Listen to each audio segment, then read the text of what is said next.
Kita akan lanjutkan belajar tentang pemrograman web, masih tentang JavaScript. Pada bagian yang kelima, kita akan belajar tentang operator logika. Kita lanjut ke materinya saja. Jika di materi sebelumnya kita sudah menyelesaikan tentang operator matematika, di sini ada bitwise operator. Bitwise operator ini bukan spesifik JavaScript. Jadi ini bukan khusus untuk JavaScript. Ini kita lewati saja. Kita lanjut ke operator logika. Dan koma ini agak jarang digunakan. Jadi nanti kalau ada seperti ini, saya terangkan saja, misalnya 1 plus 2, 3 plus 4, alat A, maka yang diambil adalah 3 plus 4. Jadi yang terakhir saja yang diambil komanya. Atau kita coba sekali lagi di dalam sini. Saya punya di dalam sini sebuah variabel let coba sama dengan kita isi dengan kurung 1 min 2 kemudian 2 plus 1. Kemudian kita akan buka console.log, kita isi dengan coba. Kita Ctrl S, kemudian kita akan lihat hasil di dalam sini.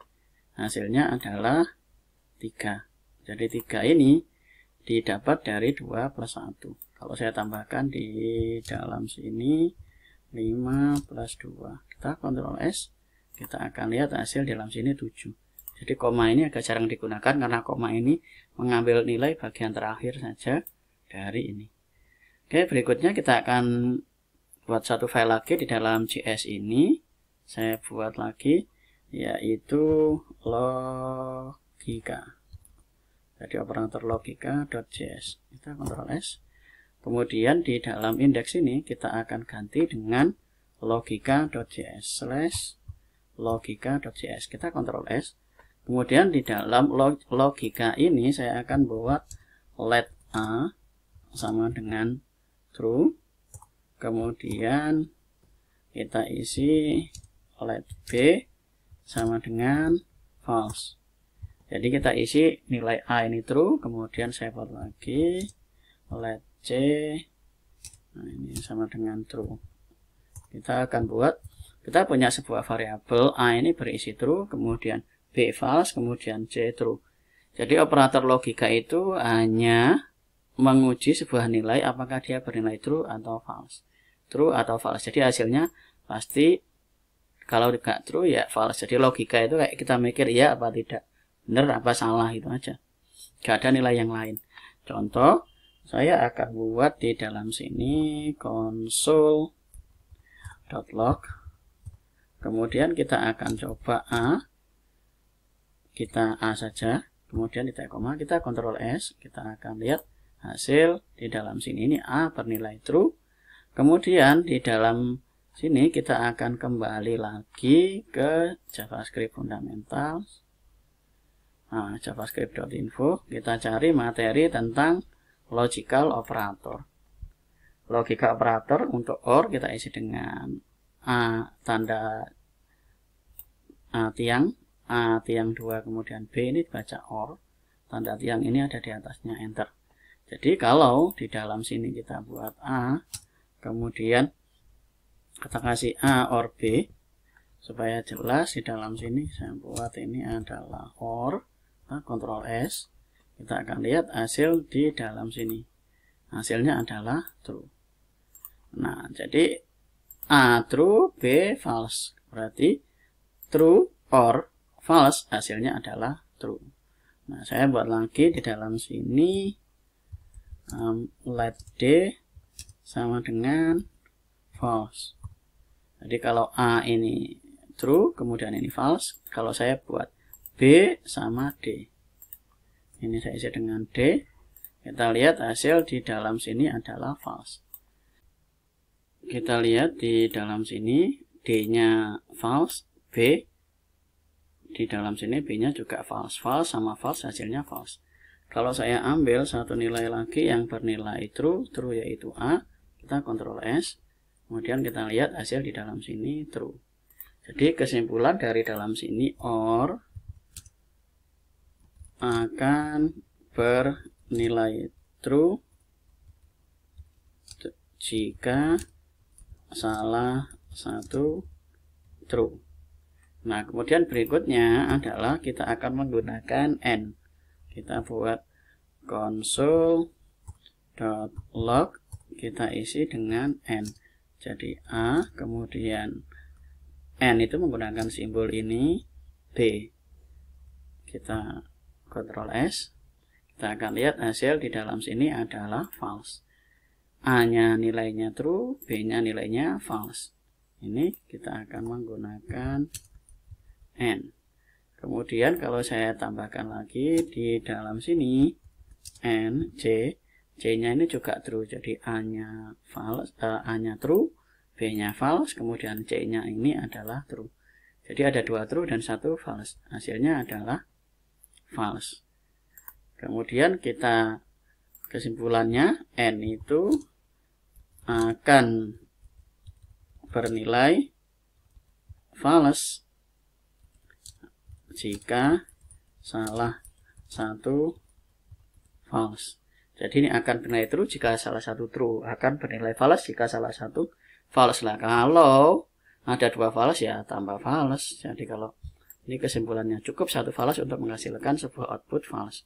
Kalau ini akan menghasilkan nilai true cukup dengan mengambil salah satu variabel saja yang bernilai true, itu or sama n. Berikutnya di dalam sini kita akan melakukan operator pembanding. Jadi ini yang paling sering digunakan di dalam program. Operator pembanding itu misalnya saya punya let x sama dengan 8, kemudian let y sama dengan 7. Nah, kita akan lihat besar mana antara x dan y. Sekarang kita akan buat di dalam sini console.log, kemudian kita lihat x apakah lebih besar dari y. Kita Ctrl S, kita lihat hasil di dalam sini let x. Nah, x-nya berapa? 8. Apakah x itu lebih besar dari y?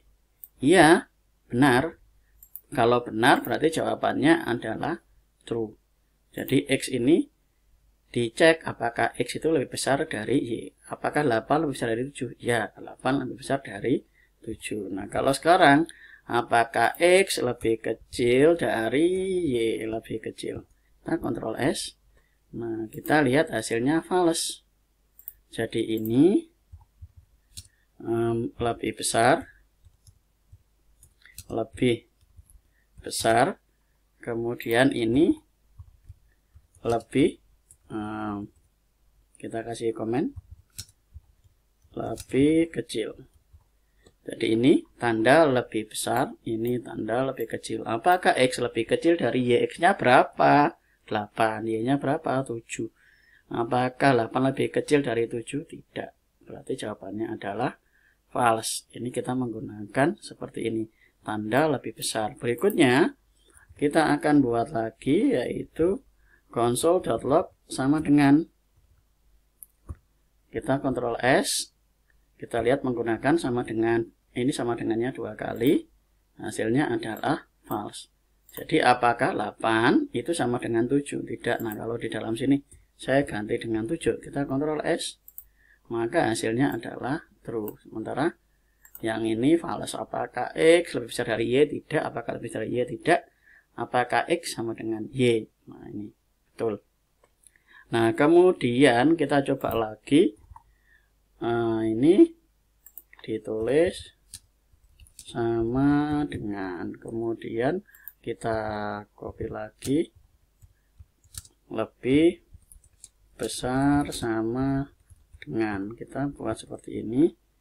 Berarti apakah ini lebih besar sama dengan, menggunakan Ctrl S, kita akan lihat hasilnya adalah true. Kenapa? Karena ada sama dengannya. Jadi dalam sini kan 7. Apakah x itu lebih besar sama dengan, berarti mulainya kan 7. Ini kemudian berikutnya lagi kita isi dengan lebih kecil sama dengan. Jadi di dalam sini kita buat lebih kecil sama dengan, berarti di dalam sini kita buat lebih kecil sama dengan, kita Ctrl S, kemudian kita lihat hasil di dalam sini true.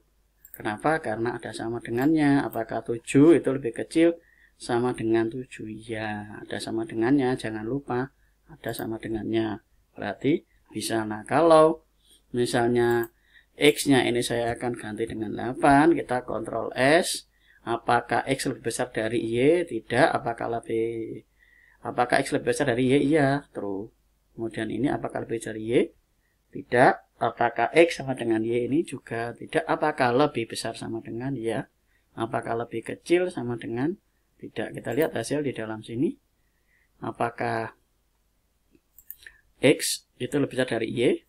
Dia akan ke true. Kemudian berikutnya adalah false. Kemudian berikutnya juga false. Yang berikut ini apakah lebih besar dari Y? Jawabannya adalah true. Yang bawahnya adalah false. Nah, itu kita menggunakan tanda seperti ini untuk menghasilkan nilai true sama false. Jadi kalau ada operator lebih besar, lebih kecil sama dengan, kemudian ini lebih besar sama dengan, ini lebih kecil sama dengan. Nah, ini berarti dia hasilnya adalah true atau false. Sekarang kita akan coba satu lagi penggunaan dari tanda sama dengan 3 kali. Kita akan buat sebuah variabel let 5, saya isi dengan angka petik-petik 5 seperti ini. 5-nya ini dalam bentuk string, jadi ini string. Kemudian saya buat lagi let 5. Nah, ini saya isi dengan angka atau number. Jadi ini berupa number dan ini berupa string. Sekarang saya akan menggunakan console.log. Saya akan bandingkan 5 sama dengan 5. Nah, kita bandingkan dengan apakah 5 sama dengan 5. Kita Ctrl S. Kita akan lihat hasilnya adalah true. Jadi yang di dalam sini ini satu berupa number dan satu lagi berupa string. Jadi kalau dianggap sini ini dianggap sama. Tapi kalau kita tambahkan sama dengan satu lagi, kita Ctrl S. Kita akan lihat hasilnya adalah false. Kenapa false? Karena yang satu tipenya adalah string, yang satu tipenya adalah number. Jadi untuk penggunaan ini disebut dengan identik, bukan sama dengan. Jadi ini disebut dengan identik. Identik. Identik itu artinya sama tipe dan isi. Jadi kalau yang dilihat menggunakan sama dengan satu saja seperti ini, maka dia cuma melihat isi. String ini isinya 5, number juga 5, maka secara otomatis di sini dianggap true. Kenapa? Karena dia sama isinya, jadi yang dilihat isi. Tapi kalau kita kasih sama dengan satu lagi jadi 3, ini bukan lagi sama dengan tapi identik. Identik itu kalau apakah 5 ini identik dengan 5? Tidak, karena beda tipenya. Yang 5 ini tipenya adalah string, sementara yang 5 ini tipenya adalah number. Walaupun sama-sama 5, isinya betul sama-sama 5, tapi tipe datanya beda, sama tipe data dan isi. Jadi ini tipe datanya string, sementara ini tipe datanya adalah number. Jadi untuk membaca sama dengan 3 kali, ini disebut dengan identik. Jadi identik itu sama. Ini ketemunya false. Apakah string 5 itu identik dengan number 5? Tidak. Nah, kalau menggunakan sama dengan 2, apakah isinya sama? Nah, berarti isinya nanti kalau sama, ya berarti dianggap true. Nah, itu saja materi tentang operator logika dan operator pembanding. Kita menggunakan lebih besar, lebih kecil sama dengan, lebih besar sama dengan, lebih kecil sama dengan, dan menggunakan identik. Ini kita menggunakan operator pembanding. Itu saja materi yang kita pelajari. Untuk lebih detail nanti bisa dicoba-coba di dalam javascript.info. Tutorialnya saya buat pendek-pendek saja supaya nanti kita bisa langsung masuk ke dalam project dan memahami penggunaan dari JavaScript. Ini materinya memang saya buat pendek-pendek, untuk lebih jelas ada di dalam javascript.info. .info. Sekali lagi, untuk pelajari silakan dilanjutkan sendiri di dalam javascript.info. Itu saja, kita lanjut ke materi berikutnya masih di JavaScript. Terima kasih.